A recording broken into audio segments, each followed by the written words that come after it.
Pahalgam terror attack తర్వాత కేంద్రం alert అయింది.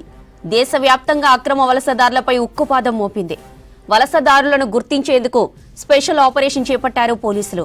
ఒక్క గుజరాత్లోనే 600కి పైగా అక్రమ వలసదారులను గుర్తించారు. అహ్మదాబాద్లో 400 మంది, సూరత్లో 100 మంది సహా పలు ప్రాంతాల్లోనూ వలసదారులను అదుపులోకి తీసుకున్నారు క్రైమ్ బ్రాంచ్ పోలీసులు. నకిలీ పత్రాలతో నివాసం ఉంటున్నట్లు గుర్తించారు. వీరందరినీ తిరిగి బంగ్లాదేశ్కు పంపించనున్నారు అధికారులు. పహల్గామ్ టెర్రర్ అటాక్ తర్వాత కేంద్రం అలర్ట్ అయింది. దేశవ్యాప్తంగా అక్రమ వలసదారులపై ఉక్కుపాదం మోపింది. వలసదారులను గుర్తించేందుకు స్పెషల్ ఆపరేషన్ చేపట్టారు పోలీసులు. ఒక్క గుజరాత్లోని 600కి పైగా అక్రమ వలసదారులను గుర్తించారు. ఇక అహ్మదాబాద్లో 400 మంది, సూరత్లో 100 మంది సహా పలు ప్రాంతాల్లోనూ వలసదారులను అదుపులోకి తీసుకున్నారు క్రైమ్ బ్రాంచ్ పోలీసులు. నకిలీ పత్రాలతో నివాసం ఉంటున్నట్లు గుర్తించారు. వీరందరినీ తిరిగి బంగ్లాదేశ్కు పంపించనున్నారు అధికారులు.